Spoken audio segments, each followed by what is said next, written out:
Today our topic of discussion is how to insert mathematical equation in Microsoft Office Word. So there are two different ways to insert equation in Microsoft Office Word. The first way is built-in equation and the second way is insert ink equation. So let's deal with these two methods. First of all, you click on insert and go to equations.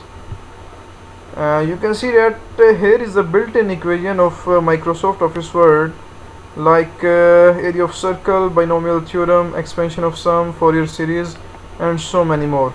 You can insert these built-in equation by just clicking on it. Like I want to insert this equation, so I click on it and you can see that here is the equation is inserted.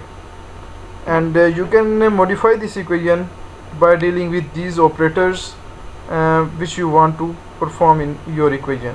It is the first way of inserting equation in Microsoft Office Word, and let's move to the second method of inserting.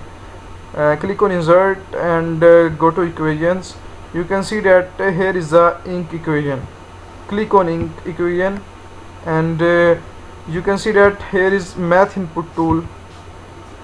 You can type equation which you want, like I want to type x is equal to 3 sum of, here is our desired equation. So after writing the equation, you just click on insert. So you can see that here is equation inserted. So these are the two ways from which you can insert equation in Microsoft Office Word. Thank you very much.